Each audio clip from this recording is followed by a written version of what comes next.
We're gonna go live, and we are live. Welcome, friends and family and strangers, to Rascal Comedy. I am your host. It is Jack Mack. How's it going? All the way in my childhood bedroom. This is where I grew up. I've got all my toys here, and yet people keep buying me more toys. My brother got me this for my birthday. I'm 27, mate. You know, I'm 27, not 7. So, Rascal Comedy. This is the show, which is a mix between the Rose of Tralee, or Graham Norton, and traditional stand-up. I just realised the Americans won't get that. They're like, what? What's that? That's basically an Irish show. It's like a beauty pageant, and the most Irish man in the world interviews ladies from all over the world who do not know what he's saying. So he's like, hello, Jesus. No, you've got family from Mayo. And they're like, what are you saying? I don't know. Where am I? Yeah, so that's what Rascal Comedy is. I like to chat to the comedians, and I like to interrogate them and find out why they think they're funny. Yeah, so that's it. A bit about me, what's going on. I find like these online gigs are a bit strange. They are. Like, my first Zoom gig, I was a bit nervous. I didn't know what to think about it. I came on and I started doing some stand-up, and halfway through, a hacker hacked in and started playing porn. Right? I logged off. I was like, no, I'm not going back on. There is no way I can beat those type of gags.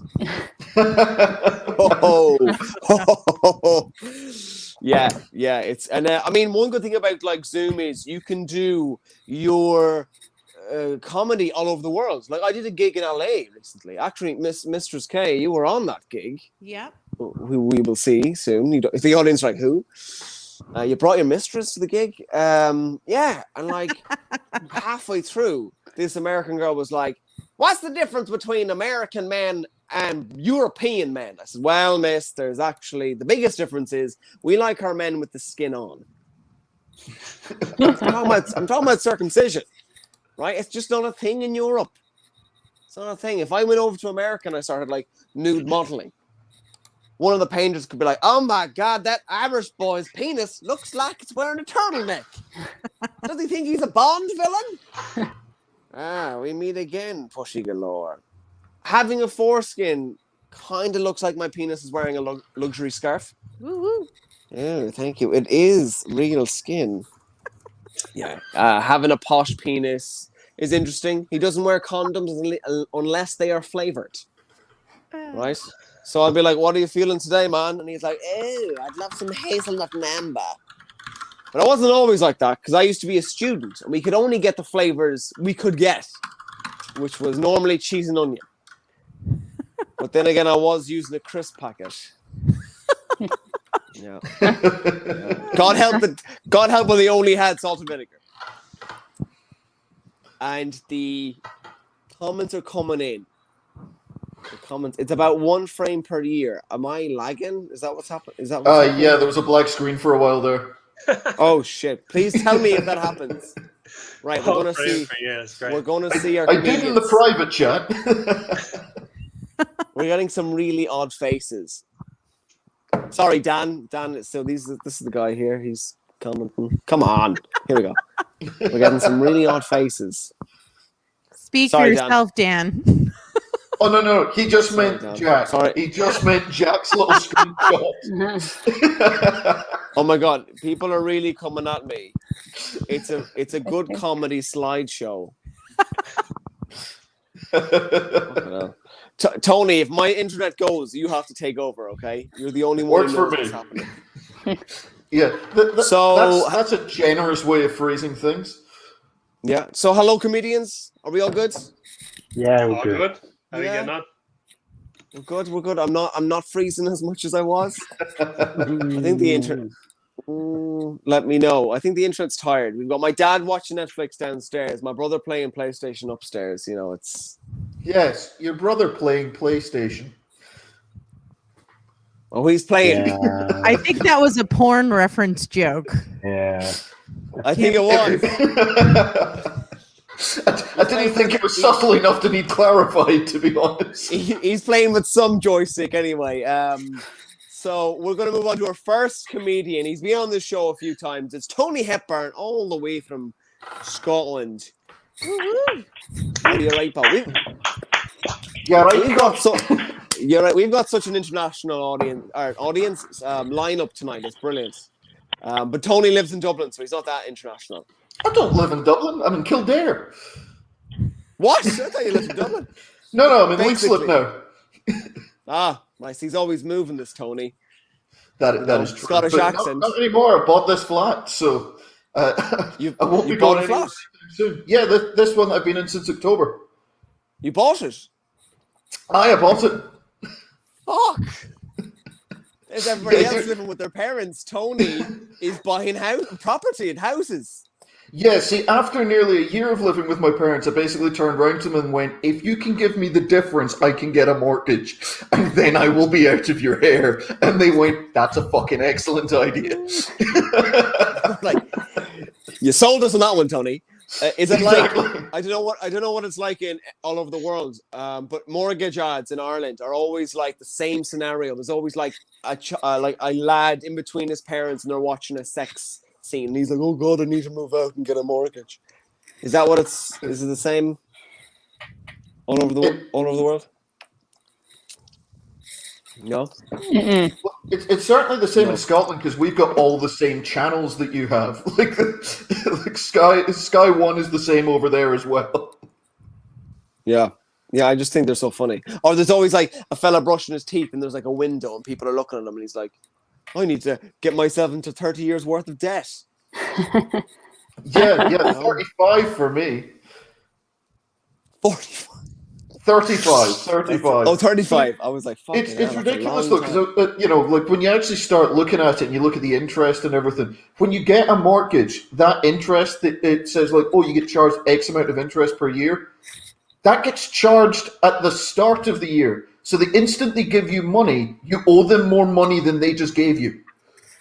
Wow! Right. Which is it's the most ridiculous thing in the world, especially when you're looking at it. It's like, oh, 5% APR. That looks quite good. And then you start doing your payments. You go, 66% of my payments are the interest. Mm. So in 12 months, I spent 4 of them actually paying off the debt. Tony, are you telling us not to get a mortgage? No. And the ridiculous thing is, even with the mortgage, I'm paying half as much for a 2-bed flat as I was for one room in a 2-bed flat when I was renting. So definitely get a mortgage. Okay, right. Okay. See, I'm not good with numbers. I mean, so you have to explain to this dum-dum. Yeah, it's Mistress one of those K things. Shaking her head. The perfect quote is, certainly the game is rigged, but don't let that stop you. If you don't play, you can't win. So fair. Kate's shaking her head like, yeah. Anyone else own their own house? Neil? I have a mortgage. Yeah, of course I am now. So I'm coming at the end of my mortgage. I'm getting that old. I've only got a year left on it. I've done my lifetime of grime. You look like Tony in the future. Yeah. Sorry, Kate. You were saying, do you I got a mortgage about the same time Tony did. Oh right. Yeah. Okay. So the thing is, I don't own my house. I own about €700 worth of my house. The bank owns the rest. Right. So you own like a square. Exactly. I'm taking the square. I remember, Tony, when I had a mortgage. I mean, when I first got a mortgage, interest rates were 15%. I mean, it was crippling back in those days. I mean, it was a vast interest rate, and at times they were jumping up to 16, 17% at times. I mean, it was just unbelievable. And yet we all went and got them. And God knows how we managed to survive those years. Yeah. I mean, it was one of the things that helped me convince the parents, because it was basically going with the pandemic and everything. The interest rates have nearly halved. So if there's a time to get one, it's now. So I owe them as well. So I owe the bank and I owe my parents. That's the 2 people who own my house. Yeah. Wow. Listen, it's worth it in the end. You'll be pleased in a few years' time. Listen, I sound like an old man here. You'll be pleased that you've got to do it at some point. So I'm already. On the bandwagon. Like it's the first place that I've been in once after that. Yeah, that's true. But Tony owns half. But it's the first place that I've lived in where like it's just me, or that I'm not living with 2 other people.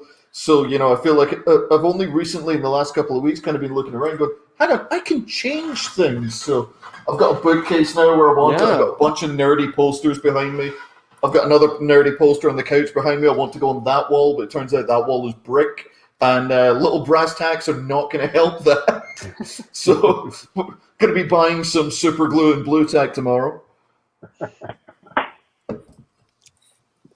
Yeah, you can knock a wall if you want. It's gone. I feel like, Tony, we need a tour now. I feel like you've bigged up your flat so much that we need a tour.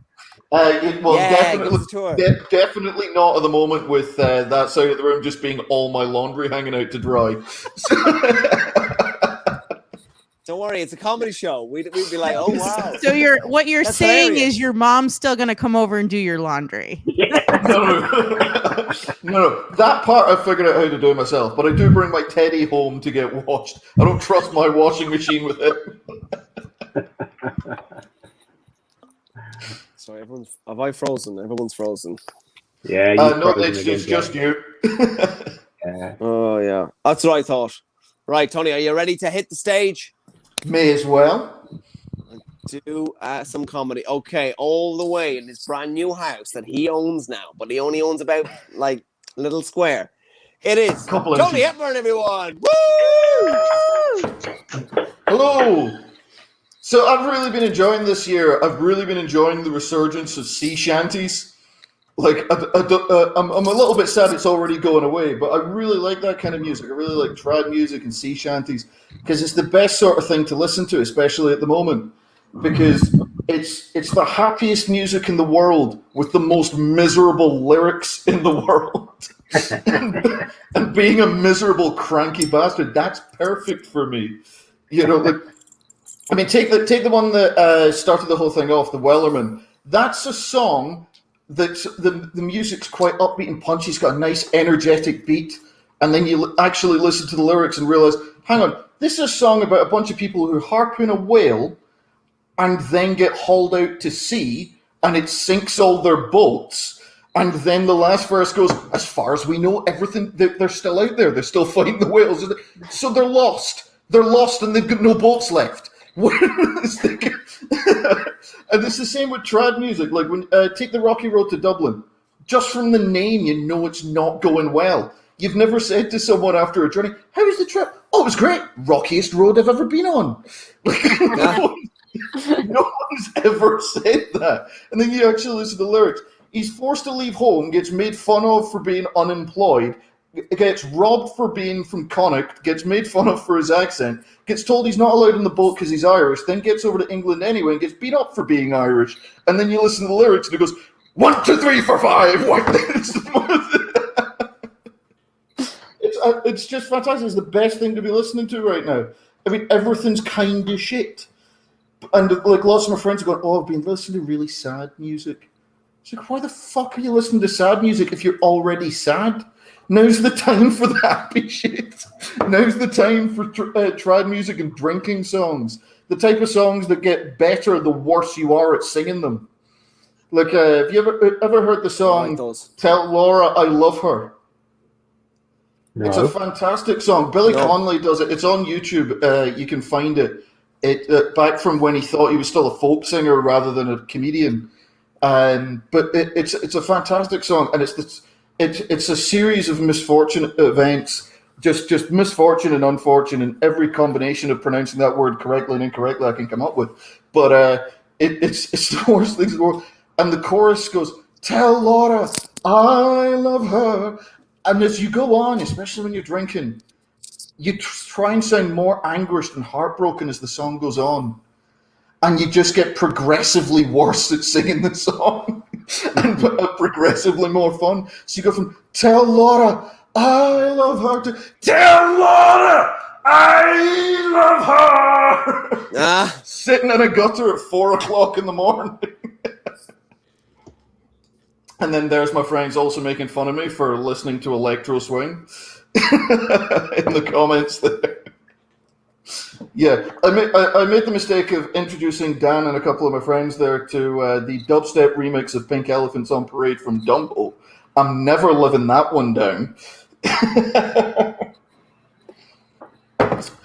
But that's basically that's what I've been thinking about a lot lately.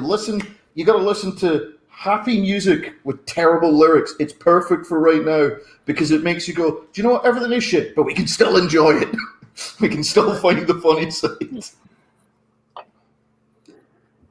Tony's having a great time. I am having a great time. I'm also just getting distracted by their comments down in the lower right. Just talking about the electro swing, Dumbo, and all that, which is another one on YouTube. Look up Pink Elephants on Parade electro swing, and you'll have a good time. Techno Dumbo. Yeah. That you would be amazed at how many remixes of old Disney songs there are. That you could literally spend a week doing nothing else but listening to that. I'll be honest, Dan, I'm still asking myself that question.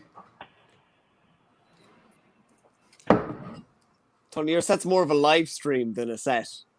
It certainly is turning into that at this point, to be honest. I've completely gone off the rails, and I'm trying to discreetly look at my notes on the other side, going, where was I? I think it was actually at the end.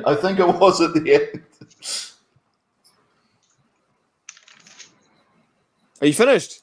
Yeah, that's what I said. It was at the end. Tony Hepburn, everyone. I tried not to go on for 10 minutes this time. I need you to cut me off. I specifically timed it. Yeah, that was less of a set, more like here. Like there were just bits of you drinking and everything. Yeah, it was good. It was very Scottish of you.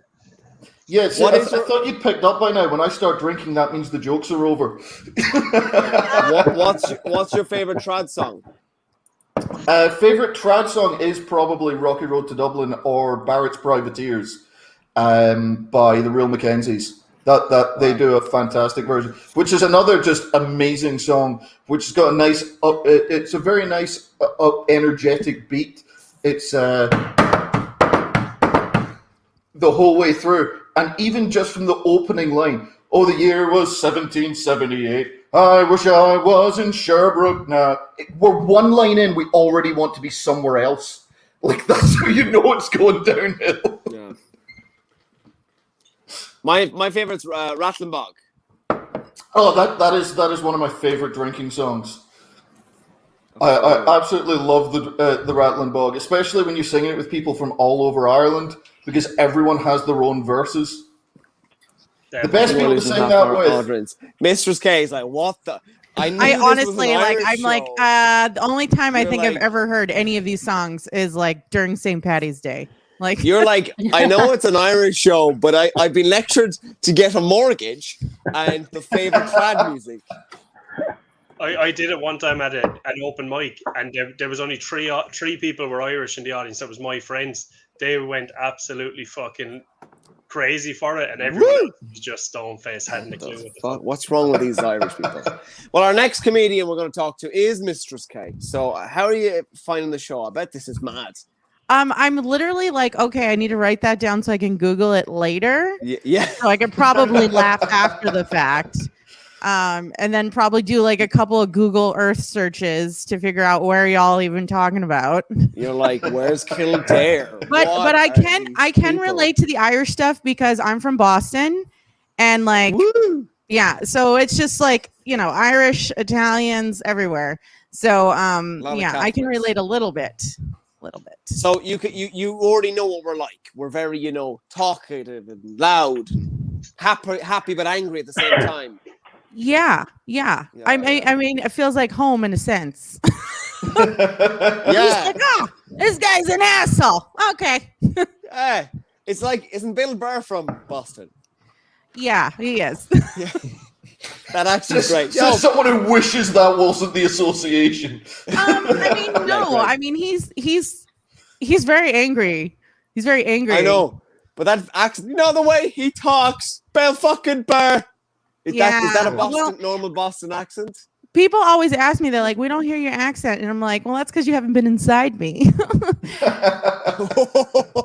Because usually I'm like, harder.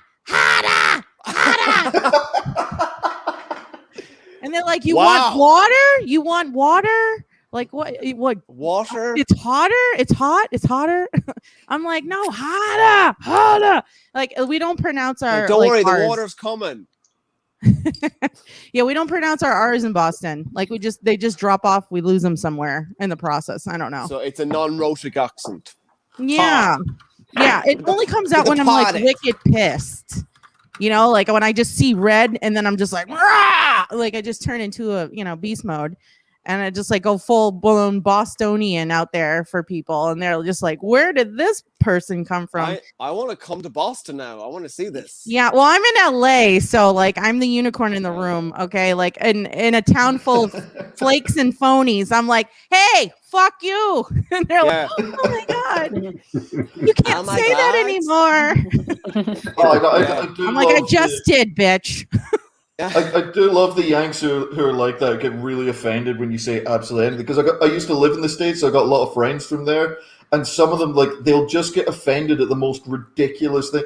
They won't get offended about, like, you're talking about a genocide, but when you say it's fucking horrible, they're like, hey, can't say that word. No cussing. We're talking about wiping out an entire race of people. It's like, yeah, but there's no reason to use that language. Like, when else is it then? Yeah, PC culture is like really bad in California. Like if you have any kind of a fucking opinion, like they cancel you immediately. Oh. They're like, oh my God, you have like 3 brain cells and can form a sentence. Cancel. Really? Just like, oh, I'm wearing pink hair today, and they're like, you can't do that. Why not? Don't ask me why I can't. I got told yesterday because I heckled a comedian because his joke was like totally misogynistic. I got told that I was a bitch and that he went home and cried about it for 3 days. That's how butthurt he was. And then we were in a show together and then proceeded to tell me, oh, you can't heckle me because I'm a comedian, but I'm a really nice guy. That joke was just a joke. Right. And I was like, pretty sure I can do what I want. This is America. Yeah. Also, if you're crying for getting a heckle, I don't think comedy's for you, man. I just thought it was funny. I was like, oh, like the whole conversation. I was like, oh, you thought about me for 3 days? I was like, I'm going to put that in my compliment jar for later when I feel like shit. Fair. Maybe, yeah. I don't know. Was it good things? Was it bad things? Who cares? As long as no publicity is bad publicity at this point. Fair, it must be good for the ego that you can make a guy cry about you for 3 days without even having to date him. Yeah, but usually I charge for that, so I was a little disappointed. You should have sent him an invoice. Yes, I was like, my Venmo is Mistress K 5. Don't forget your tip. Because you are a mistress. Yes, honey. Wow. Yeah. What's that like? Oh, she's got the whip. She's ready. Dude, I have so many. I never know what I'm going to bring on camera just because Zoom. If you do a live show, you have to bring props and stuff. But if you're sitting in your kitchen, like I just have all this stuff that I can just readily grab really quickly. What? Like my friend over here. Again, I just living in your kitchen. Like, is that to the left of the spatulas?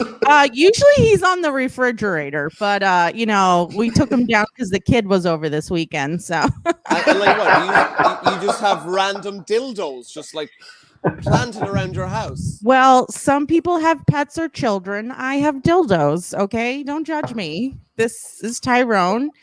We've been together now 11 years. The longest relationship I've ever had. We've got a county in Ireland called Tyrone. You know the accent. It's like, hey, Sherlock, come here to me now. Oh wow. Tyrone, I might have to visit that. There's like a whole Instagram handle dedicated to people named Tyrone or things of Tyrone. So I don't know. It's worth a funny I'm laugh. gonna get involved. Yeah, wow.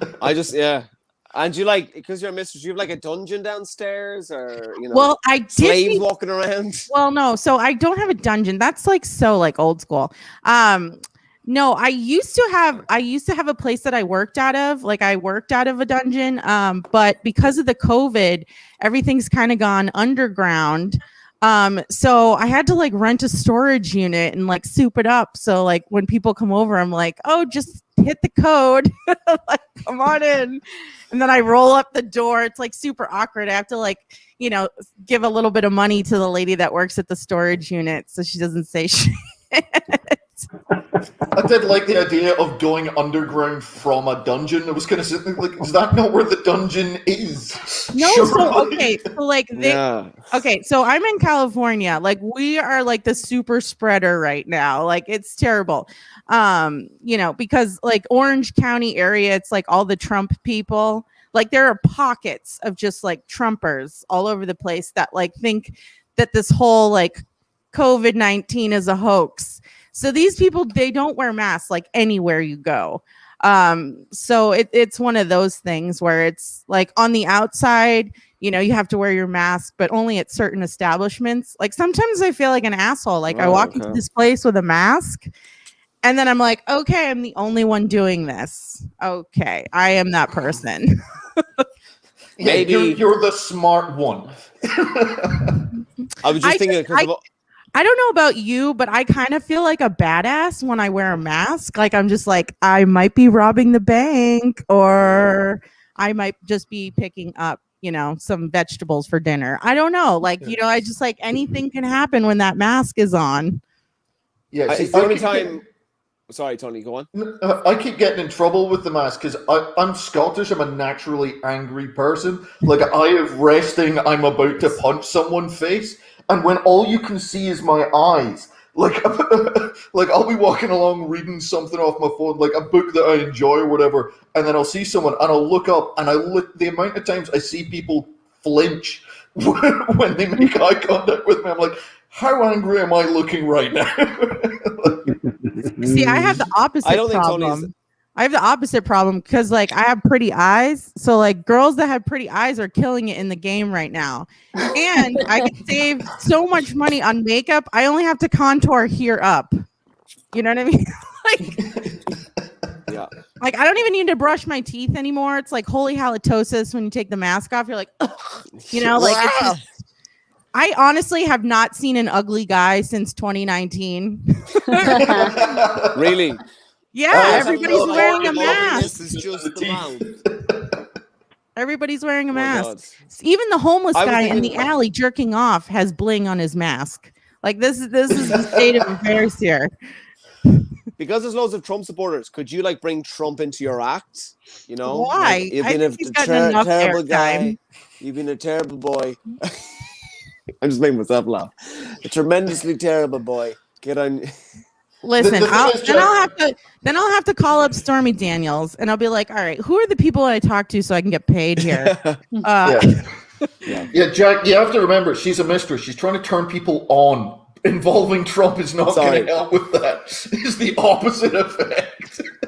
I'm pretty sure that's what Melania does. Like, you ever see him when he tries to grab her hand and she's like, no, Donald, no.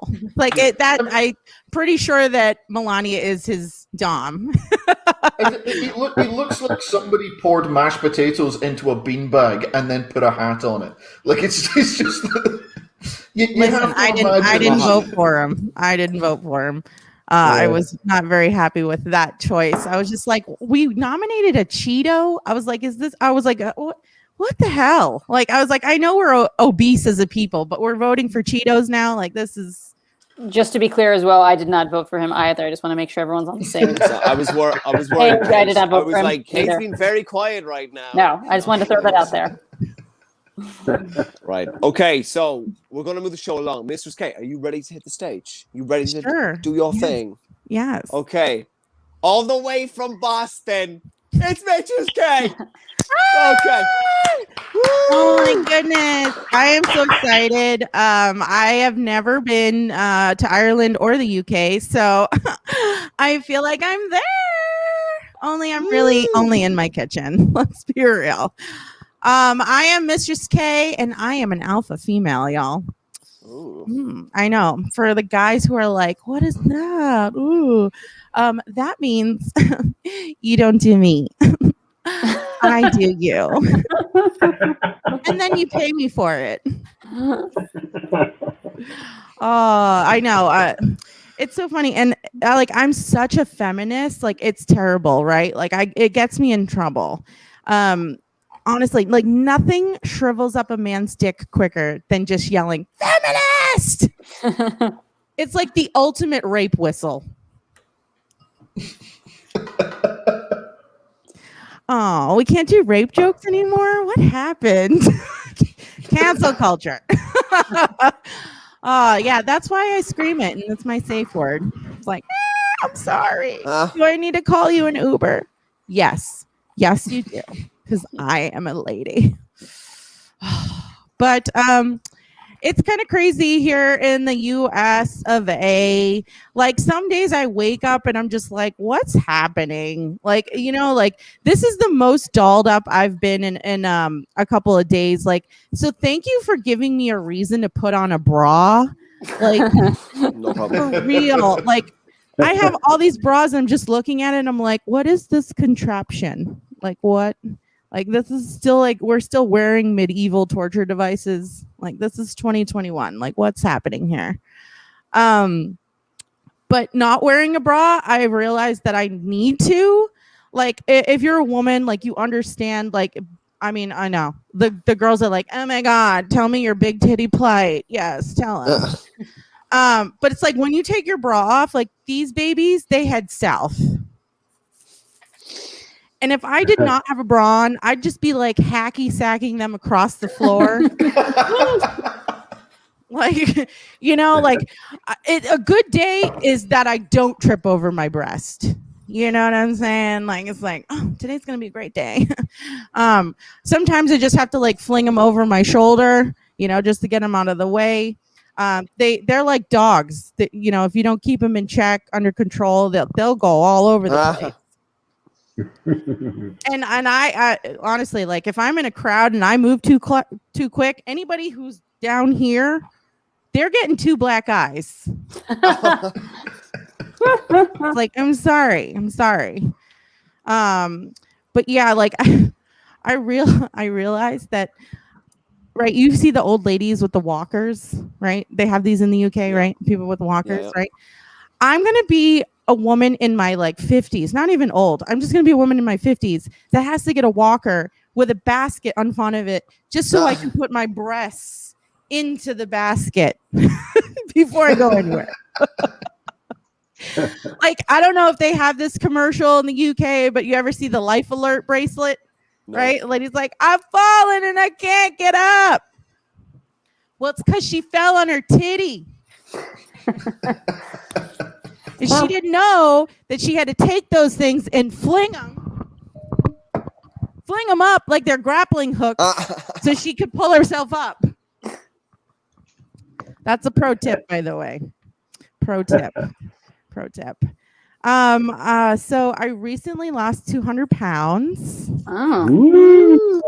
Well done. Yeah, thank you. Well, okay, I'm lying. I didn't really lose it. I just left this guy named Steve. Yeah, he was a real douche canoe. I don't know if you guys have that saying over there. He's a real douche canoe. Like, he's like a colostomy bag. Which is just another clever way to say Steve. Yeah, he cheated on me, which I was like, how could you, like, this? I don't understand how you could cheat on this. And then I saw the woman that he cheated on me with, and I was like, okay. I thought the point of cheating was to cheat up. I don't think so. Not to cheat down. But here's the thing. I don't blame the victim, because that's what she was. She was a child and a victim. And I felt really bad for her. But, it is what it is. He told me, though, he didn't tell me he was cheating. He came home with this huge hickey on his neck. And I'm like, hello? Like, are we still doing this? Like, we're still giving hickeys these days? Like, I'm pretty sure that's not COVID safe. Pretty sure. And, like, I don't know if you've ever tried to give a person of color a hickey, but, like, even a Dyson vacuum is not going to create a purple on a black man, okay? Like, it's just, honey child. Like, I'm like, what are you doing? Where is your life at? You're going to let somebody abuse you for free. Because I would have charged money for that. Oh, yeah. But, it's all good because I left Steve for Tyrone here and haven't had any complaints. I honestly, like, if you're in a bad relationship, ladies, right, just get a vibrator.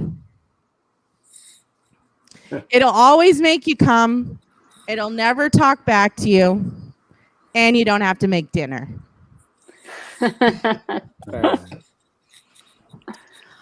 All right. Well, you have been a lovely audience. I think I just love reading the chat here. People putting some sneezes in here. I don't even know what's happening, right? I'm like, are they watching the same I think show that we was are? about the mask. Oh, okay. Thank you. I am a blonde, so that's good to know. Well, thank you very much, UK, Ireland, coming from Tony's house. Thank you for watching, and feel free to follow me on the gram. It's Mistress K5. Mistress K, everybody. Wow. I'm afraid if Tyrone ever starts talking back, you've smoked too much. That's why I don't smoke. Yeah. So we're going to move on to our next comedian. We went to Scotland, then even though you're not in Scotland, Tony, we went to LA. Now we're going to England. Neil, how are you? How are things? You're coming into France, actually. I live in France. I live in the south of France. But you I am live in English, France? though. Yeah, I live in France. I've been down here for 15 years now. This is how little research I do. Yeah, exactly. Just talk to me beforehand. A bit of foreplay. I know, yeah. It's the accent. I know. Of course, I come from London originally, but no, I moved down to the Cannes region about 15 years ago. I just had enough of all that corporate crap. And the last job I had working in London was working for the mayor, looking after the LGBTQ plus community building contractors in London. Ain't many of them around. I'll tell you, I can't find many of them. So anyway, and I just one day I was like, I just had enough. I just literally walked out and never went back, and that was it. And burnt my suits and ties and shirts and London. London is. I lived in London for 6 years. London is so corporate. I was in Canary Wharf. Yeah. Oh yeah, I worked over there for a while. Yeah, where were you? Suits. Where was I? Well, I was working on Harrods, so I had to look lovely just to fill in everybody else.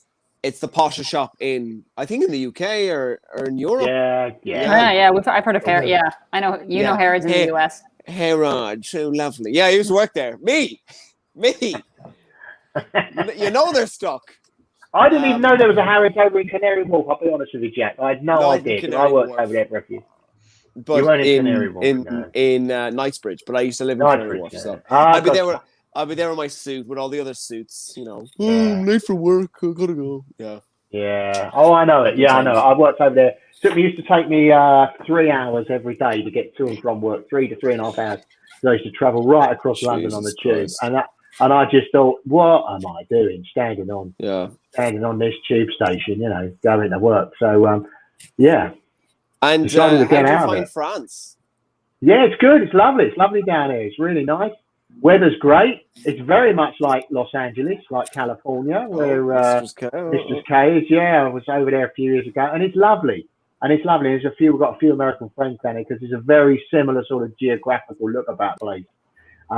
So yeah, it's good. But we're really suffering with the COVID down here at the moment.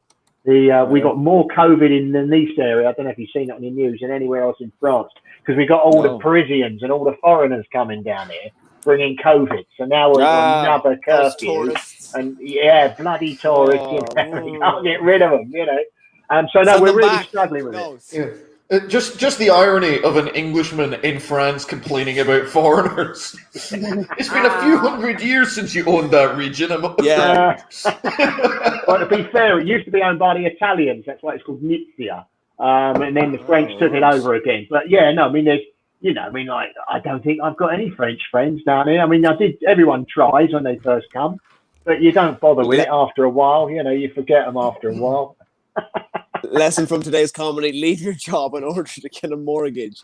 No, leave your job and get rid of your mortgages. That's what you need to do. But you can't live at home with your parents forever, Tony. You are right to get out. Because listen, your parents don't want you at home when you're like 50, 60 years old. And also, it's a sad thing to do. I know my beard's going white. I don't look 50 or 60 yet. No, you don't want to live there when you're 50 or 60. Yeah. You were right to get out at 21, Tony. You were right to get a mortgage at 21. Okay, I'm starting to like you again. I work for a... God, the comedians are fighting again. Break it up. He's English, I'm Scottish. It's in the rules. What was the age limit, Tony, that your parents would allow? Because I'm only 30. I'd take a fucking free room. I'm fucking broke. Well, yeah, I mean, I'm nearly 30 myself. I mean, it's like my parents are good. They would have let me stay there forever, but the commentary would have gotten significantly more pointed. Because for a while there, I was moving out for a year and then moving back for half a year and out for another year and back for half a year. And, eventually I just said to my dad, I'm like, this isn't going to fucking work. Like, I'm done with this. That's what I said to my folks. And you've got to do it. You've got to. I mean, I left home at 19. I got a mortgage at 19. Me and a mate, we shared a house. Yeah, I mean, but then that's what you did. There wasn't the social outings. There wasn't all that crap to do. And you got down, you knuckled down, you got a job, you got a mortgage. Well, they used to give out these things called pulse mortgages in Ireland about 20 years ago, because they called them that because if you had a pulse, they'd give it to you. Yeah. They gave an 80-year-old a 30-year mortgage. Yeah. The thing is, I'm at the other end now. There's no way I can even get a mortgage. I go in the bank and the bank manager's 12 years old and he's swinging his legs on his chair, and I thought it's like bring your kid to work day. I mean, this guy's and I look at him, and I can't even get an overdraft. He's there like, how much do you make? Yeah. It doesn't work anymore. The houses were only like fucking 11 grand, were they? What's it? Say that again, Darren. You broke. No, it's probably better off I broke up. I was just taking the piss. It's all right. Oh, that's all right. Don't mind. Yeah, I think he's in about like houses used to be 11 grand. I said, like, when you were getting a mortgage, the house was only about 11 grand. Yeah, thanks for that. How old do you think I am, for Christ's sake? Just because it's gone white. It's called a worry. The worry of paying the mortgage. That's what it is. Yeah. See, we're having nearly the same thing. Like, I imagine Darren and Jack and we're all in the same boat. We're like, now that we're coming up to 30, we're going to the bank and going like, I went to school with you. I remember what you did. You're in charge of money. Yeah, you. You're like, yeah, and I'm married with children. You're going, you. There's nothing worse. Hang on. What was the number for the police again? This can't be right. You're in charge of a child. That's endangerment by default. Then teachers and police, because you're like, I know exactly what you were like in school. Like, if the police knew what you were like, they wouldn't have you. No. Yeah, my sister's a teacher now, and I'm still sitting here going like, up until about 2 years ago, you were still faking people's ages on their ID for €20. Like, she used to edit people's IDs to fake their age. it's like, hang on, now you're a teacher. Told the world, Tony. That's all right. She told the world herself. Hey, listen, Tony, you've got to worry about me. She's in New Zealand. What a snitch. Yeah. Snitches get stitches, Tony. Hey, she's in New Zealand. What's she going to do? Not be able to reach me? Fair enough. Righto. Neil, are you ready to hit the stage? Yeah, go on then. Let's give you a couple of minutes then. Come on then. All right, okay. All the way. He's born in London town, but he lives in France now. It is Neil. Thank you very much. Oh, thank you very much. You're very kind. You're very kind. Yeah, well, listen, I've been married for 24 years. That's 24 years of never sitting in the window seat of an aeroplane. But my wife, she's furious with me, and yet neither of us know why. And I know she had no idea because she actually asked for my opinion. Right, you tell me, why do you think I'm like that? And I'm like, well, I haven't got a clue, but I can lay out some childish, random hypotheses if you think that might help at all. But anyway, that didn't seem to do it. So you'll be surprised to hear that we're at marriage guidance, where everything is negotiated via tea and biscuits. And it's hard to maintain a stiff upper lip when you're eating all those biscuits. But she weaponises that biscuit tin like a bitter divorcee uses children. Millionaire shortbread tea. Millionaire is something we won't have to worry about. A real stab at my failure as the financial provider. But I tell you what, you can have one of your favourite chocolate bourbons if you like. I think, that's nice, little sign. She's calming down. That's, I wouldn't stick in anything wet and warm. It will go all soft. I can't help it. I can't help it because I've reached that age, and it will come to all of you guys where I'm on cholesterol medication, and it turns what's left of any sex drive into a drive-by. With the occasional accidental drive-by dribble. Oh God! So, but anyway, life's about coming first. People might remember second, but they will have no idea who's come first. They are more likely to remember a biscuit. Right? And I'll give you an example. In 1969, 3 men flew to the moon.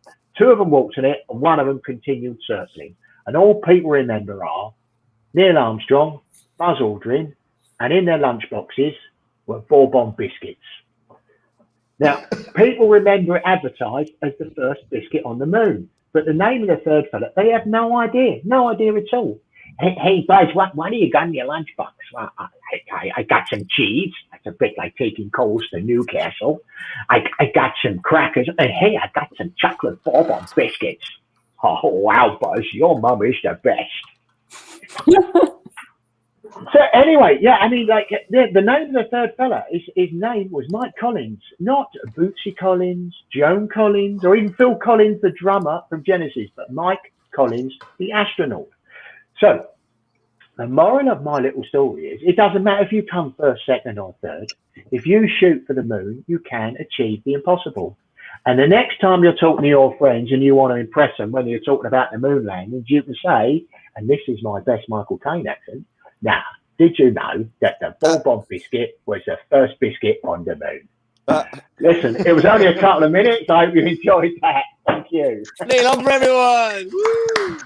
Hang on, a Michael Caine impression is basically you just talking normally. Yeah. That's the problem, isn't it? That's the problem. That's like me saying, ladies, I can do a great Colin Farrell impression. God, I was just having to bite my tongue. I just wanted to point out to Michael Caine, because I spent a long time doing that, and then a lot of people have said, well, listen, are you doing it all the way through it, or what you're doing? I mean, You're supposed to blow the bloody doors off, mate. So listen, it's better than mine. Bite my tongue, because when I was a kid, I moved over to Ireland. I was a huge space geek, so I knew who Michael Collins was. And the reason I still remember who he was when I was getting Michael taught Caine in primary. Michael Collins. And when I was getting taught in primary school about how Ireland became independent and everything, learning about that Michael Collins, I thought it was the same fucking person. So I thought the first president of Ireland had gone on to be the guy who got to the moon and then didn't get to land on it. So I genuinely... When I was I was in second class. I was 8, and I wasn't. But I genuinely thought you just didn't understand that some people have the same names. Well, see, I learned about them very close together, so it didn't occur to me they were different people.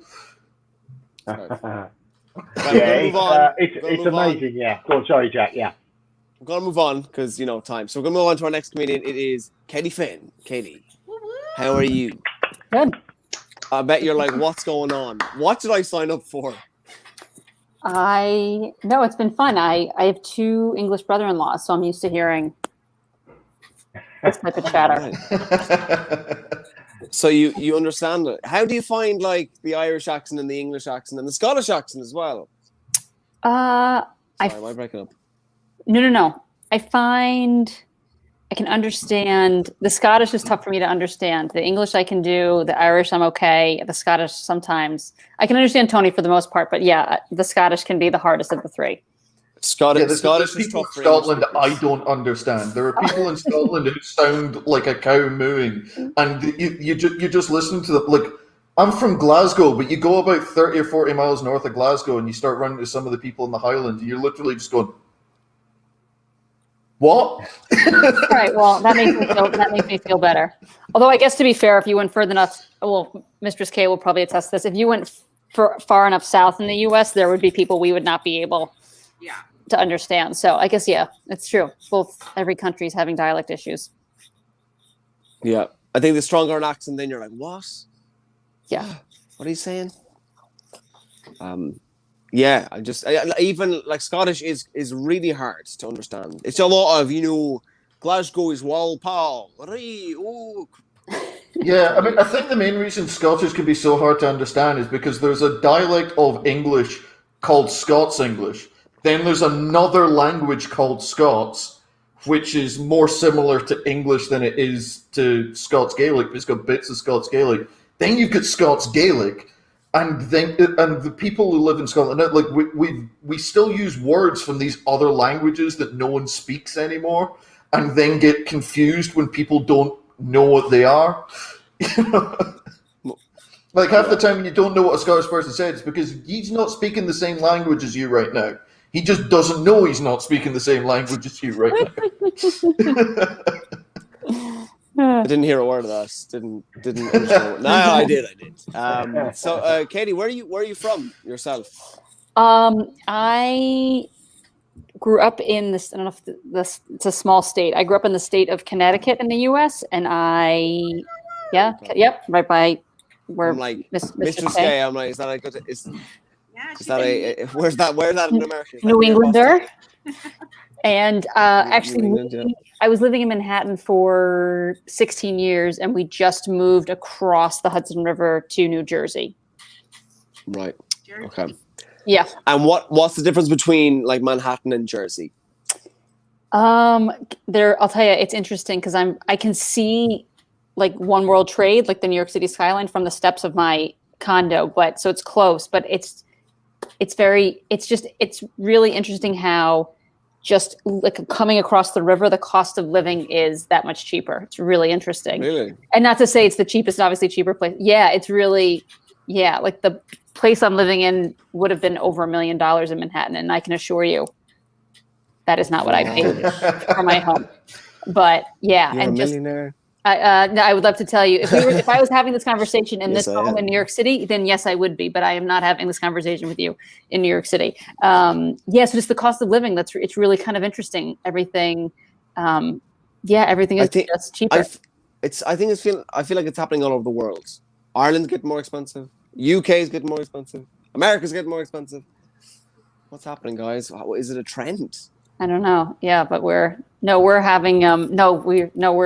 happy with and more space. We needed more space. We were in, New York City. We were in a small apartment, and with the pandemic, it was. We'll just put it to you this way: my marriage, we do not have another lockdown in us. So I need everyone to wear a mask and stay apart because we don't. Yeah, I cannot do the spring again. Yeah, I know it's tough. It's not easy. I think a lot because I'm in the countryside. I'm literally outside those windows. It's just grass. Fields and horses and sheep. I'd hate to do a lockdown in a city. I don't know how you do it. Yeah, it was hard the first couple of months, and we actually ended up leaving. We didn't even stay the whole time. Yeah, because we just walk outside. The neighbors, they're not really anywhere. While city it's tough. It's like everyone's packed in like sardines. Yeah, but you got through it. And what's the comedy scene like in New York or where you are?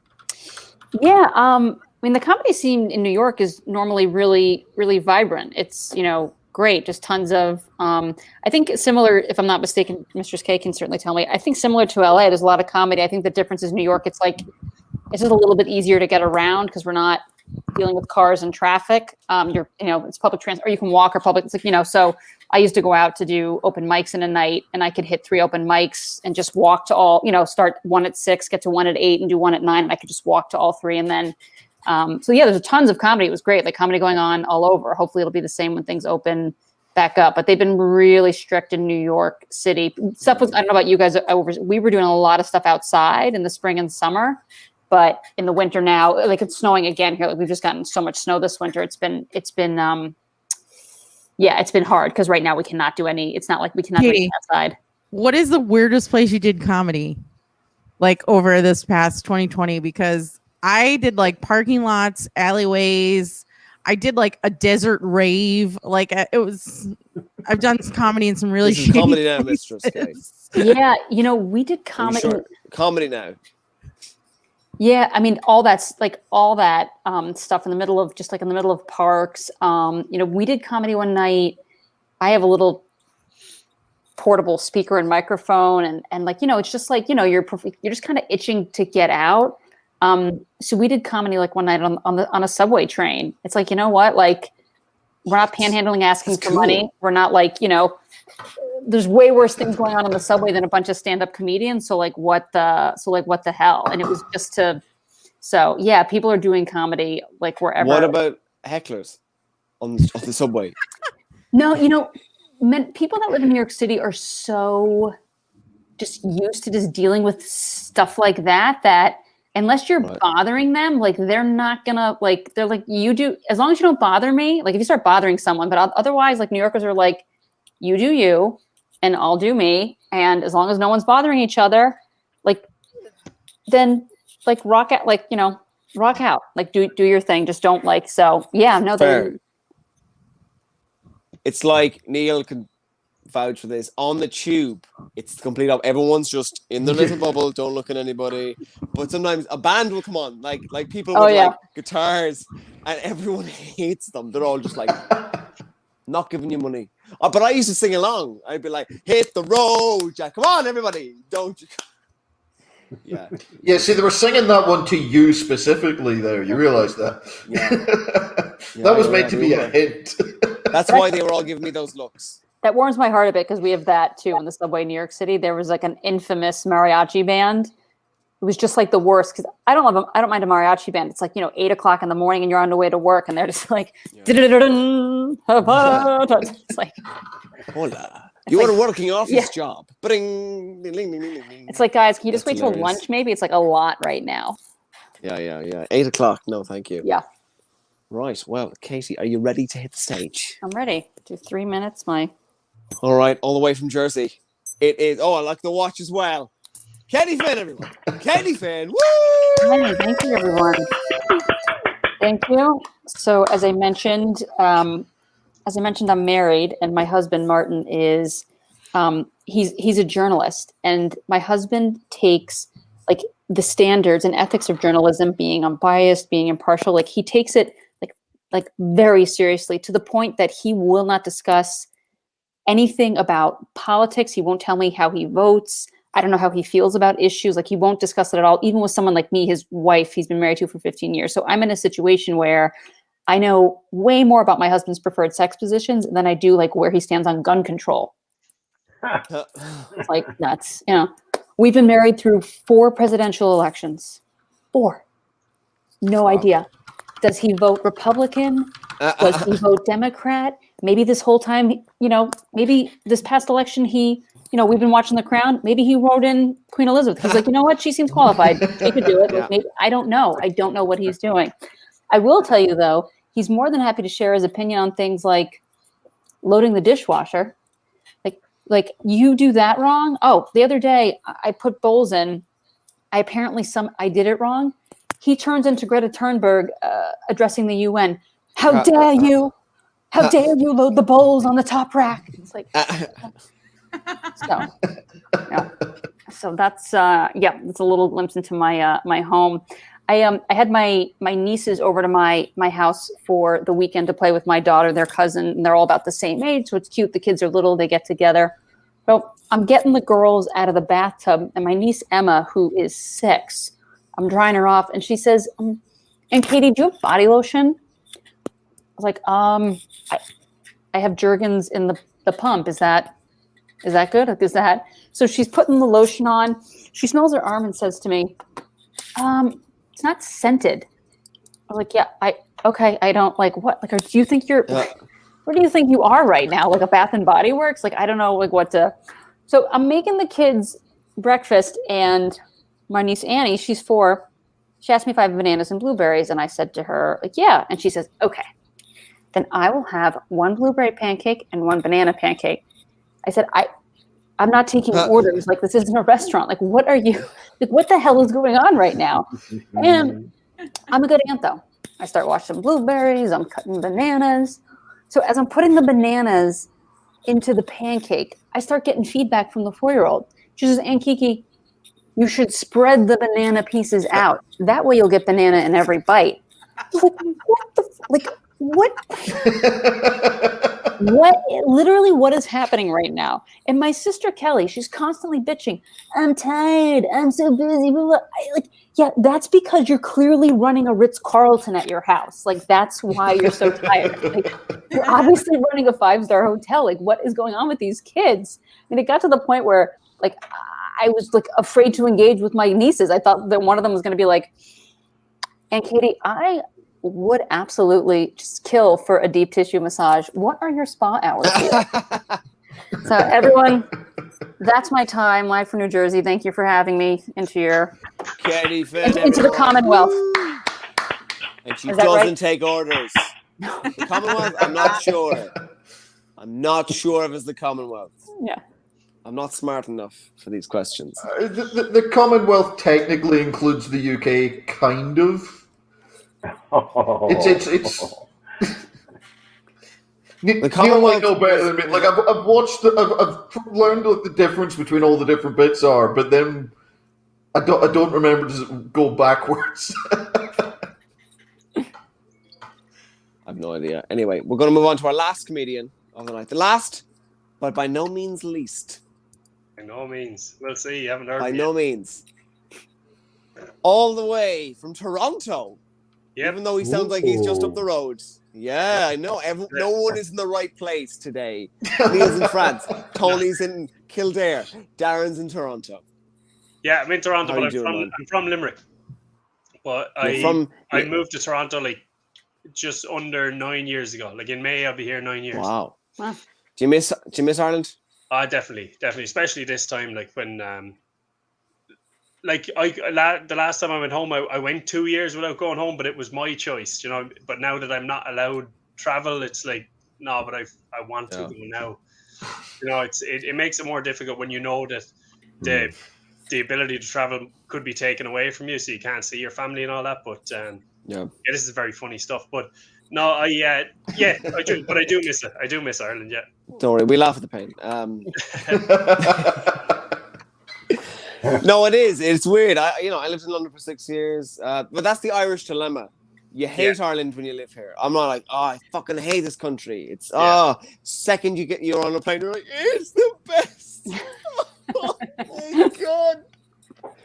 Yeah. So the people are still there. Like you might hate what you're in and all that, but it's still the Irish people. You can't, but you know, no matter where we go, we find each other anyway.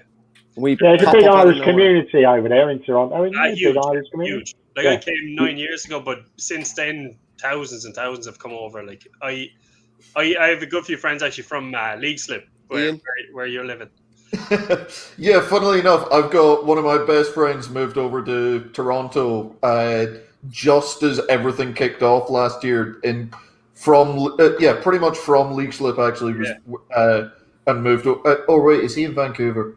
I think he's in Toronto, but he might be in Vancouver, which I understand are different cities. Yes. My geography for Canada is terrible, but are you really even best friends? I mean, Mistress K is like, no. Look, I know where on the globe to find him. There's yeah. There's this little thing Canada. Called Google. You're like, don't worry, we'll get Canada out. He's in Canada somewhere. We'll get him. Look, I know there's a thing called Google, but I can't exactly just type in Connor Ford's house into Google Maps and find if you're writing him a letter, are you like, Connor is in Canada? No. If I want to talk to him, I just turn on Discord and there you go. Fair. So, what's the comedy scene like in Toronto? It's slow. Like it's obviously closed down now, but it was pretty good. Like there was a lot of comedy on. Like just before I started, basically, you could do comedy almost every night.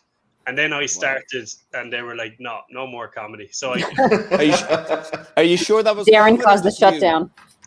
It could have been. It could have They're been. like, whoa, back by. No. Out.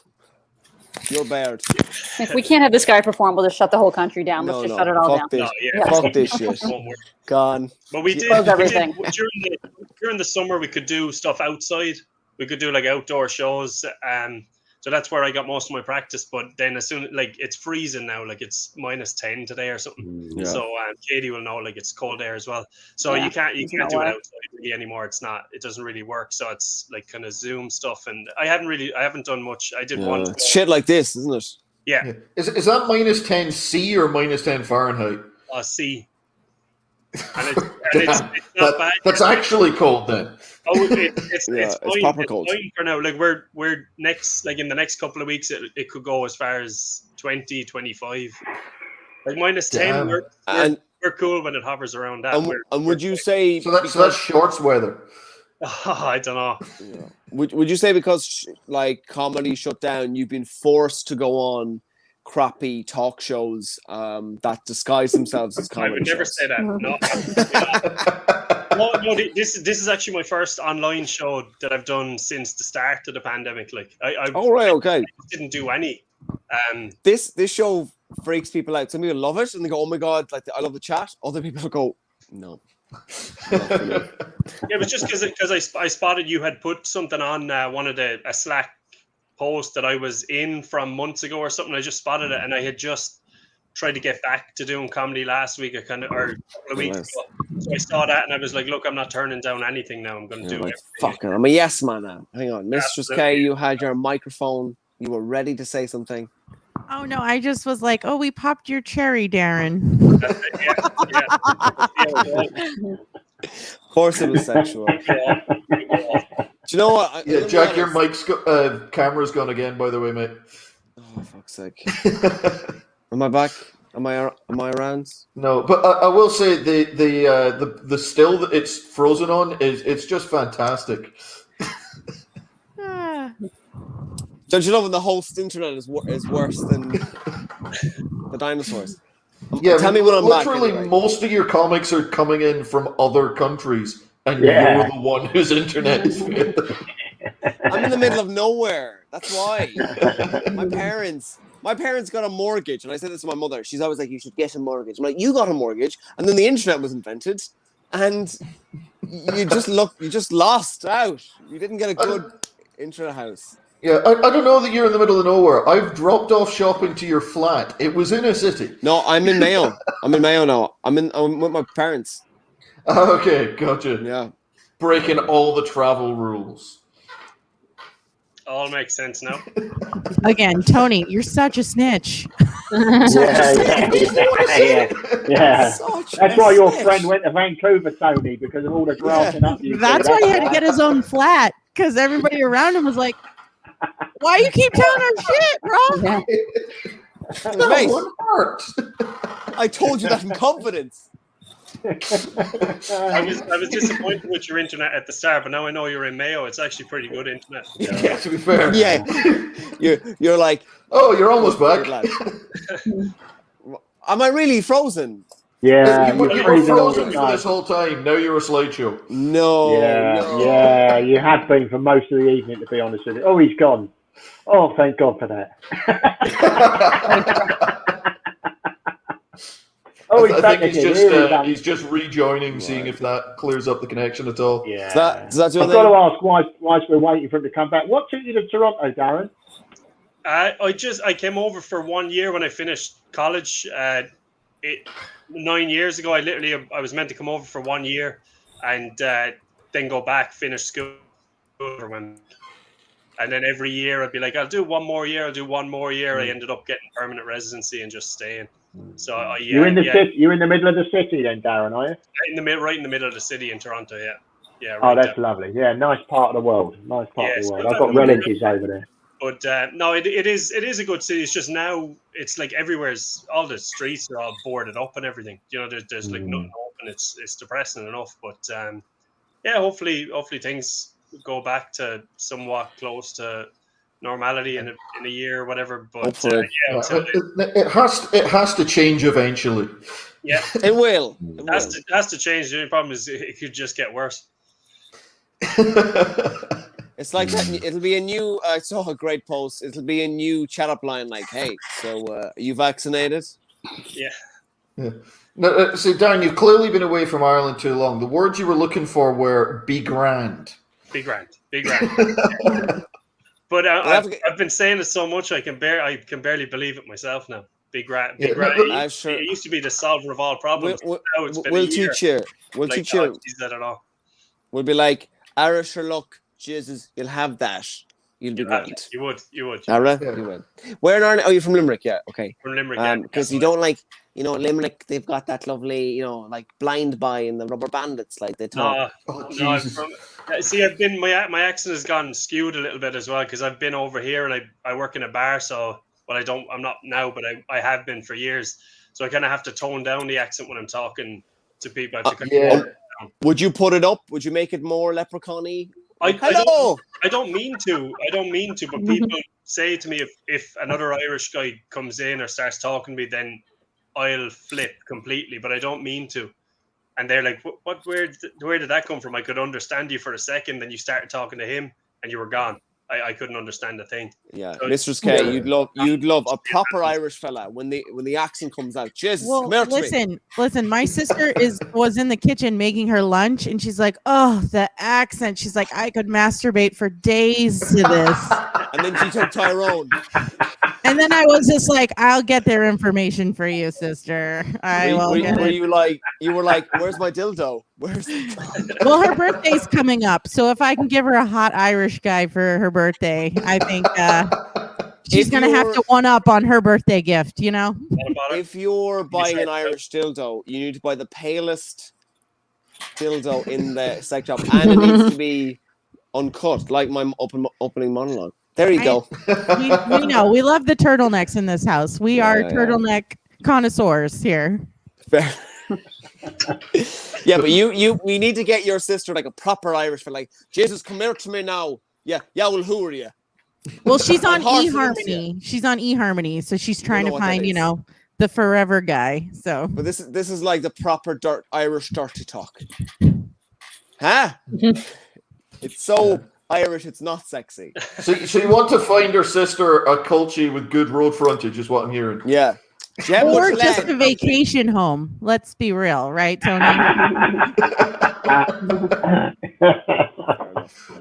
Very good. Everyone was talking about mortgages earlier. I can't even rent without getting someone to co-sign for me, so I might not be exactly. Your man. Yeah. That's what we still love Canada. You guys have free health insurance. We'd be there for that. I know exactly what you mean about the accents in bars, though, Darren. Like when I got my first bar job at 22 in a pub in Birmingham, I by that point I'd lived in America, I'd lived in Ireland, I'd even lived in England for a while. I'd never lost the Scottish accent that I got when I was 6. I mean, I was born in Wales. I wasn't born with a Scottish accent. Tony, you're the biggest mixed bag of culture ever. Like I need to at some point move to Northern Ireland just to complete the set. But when I was in that pub in Birmingham, the English couldn't understand me, so I had to try and figure out how to talk a bit more clearly. And apparently in my head that meant sound more Irish. Now, anytime I go back to the UK, they all think I'm from fucking Belfast. No, but Tony, you were in Birmingham. Birmingham's, a different accent. I've just gone the Beatles, man. Yeah, no. You're doing posh Brummie. Like I was working in a Wetherspoons. We didn't encounter posh Brummies. We had, my favorite regular was a man who, to this day, as far as I know, he still goes to the pub, and as far as I know, no one's ever learned his real name. He's still called Carlsberg Man. That's the level of clientele we had. Fair enough. I just spotted Jack. My father is in the chat there. Like he's on watching this. He's supportive to a fault. Like he is that Ian? That's Ian. That's my father.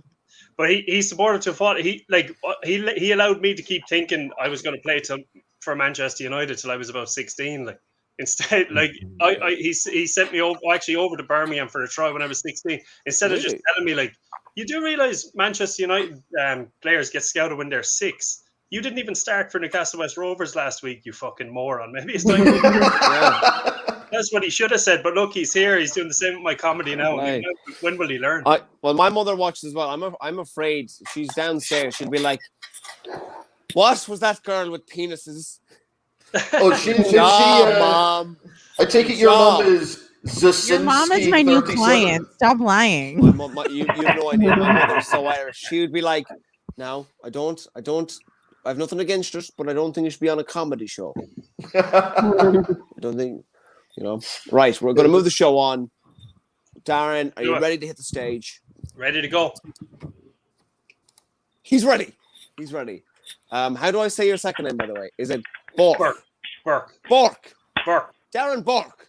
All the way from Limerick. Lives in Toronto. It is Darren Bourke. Thank you. Yeah, so I'm living over in Toronto now. It's a bit different to Ireland. It's a lot colder over here than it is at home. It doesn't get as cold at home, but anytime it gets cold like this, as it says, like -10 outside, I always wish I miss my dog. It doesn't seem to make sense, but over here, if you have a dog, it doesn't seem to be frowned upon to walk around with a warm bag of shit in your hand. You absolutely need it. It is different. There's a lot of things that are different about Canada than Ireland. Another one, I never had to wear condoms since I got to Canada. In Canada, it's where the first 3 abortions are free, so I just keep switching the girl after 2. Jesus. My girlfriend hates that joke. I don't like pissing my girlfriend off too much with jokes. I don't have too much stuff about her anymore. Like, we have our arguments. Obviously, we have our ups and downs, but deep down, really, I do really honestly need her half of the rent. So there'll be no more. When I was on Skype with my mother a few days ago, and obviously you're not supposed to have people over to the house, but sometimes it happens. But I had a bit of a party. There was a load of cans of beer bottles and cans behind me, and so I didn't have time to clean up yet. So I was speaking to her, and she saw all the cans. She was like, "Darren, what's with all of those cans behind you? I mean, you can't have people over, and I hope you're not drinking that much on your own. So which one is it? Did you have too many people over, or are you binge drinking on your own?" So I just went for the safe option. Said, "Mom, mind your own fucking business, will you?" Yeah. A friend of mine, he was in a bad accident, and he got hurt. He broke his neck. He's actually in a wheelchair now for the foreseeable, for maybe for the rest of his life. But every now and again he gets down, and I have to kind of bring him back up. But he said one day, he was like, "Yeah, Darren, look at me. I'm a retard. Look at me. Look at me in this chair, fucking retard." And he's just down himself. I had to pull him aside. I was like, "Bud, like, you're not that's not what makes you a retard. You went to, being in a wheelchair does not make you a retard. You went up to the lake house, you drank too many beers, and you dived into a shallow lake. That's what makes you a retard." So we've got a virus out here that's killing everybody. Everyone's grandparents are dead. Everyone's fucking businesses are ruined. There's wildfires, there's racism, everything's fucked. It's been a while since we heard about banning straws, isn't it? That was a big thing for a while. Like I still remember all the fucking the straw enthusiasts. Like, "But Darren, I know you don't care, but please stop using straws. When you throw straws away, it hurts turtles." And it makes me think of my pet turtle. Like, you've a fucking prisoner turtle, and I'm the devil for having sensitive teeth. Fuck you. I've been to your house. Your house is shit. I wouldn't even like to live in your house. Not to mind if I was a wild animal living in a cage in the corner of your shit living room. Fucking, I'm surprised that Timmy hasn't begged you for a straw to end that miserable life sentence. Somebody Google fucking turtles and under natural habitat. Tell me where it says a fucking basement apartment in Scarborough. It fucking doesn't. But so Joe Biden's is in power now. I guess like the Americans in the group are happy about that. By the sound of the Trump thing earlier, I'm happy too. I think Trump was never going to abolish the police. I don't think he ever was. But I think Biden, there's maybe a chance. Like I really think we should abolish the police. I think it needs to happen soon. It's crazy that it hasn't happened before. I mean, like, my money's running out. I'm bigger than everyone else. Let's get this party started. Abolish the police. But the thing is, if you're going to take money out of the police, you probably better put it in hospitals, because I will be assaulting people. Why wouldn't I? If looking at everyone here, if this was a real show and not a Skype show, none of you would be probably leaving with your wallets.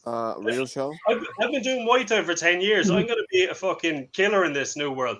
The fucking, like, I take a lot of shit off people smaller than me. It's not because of yoga and meditation.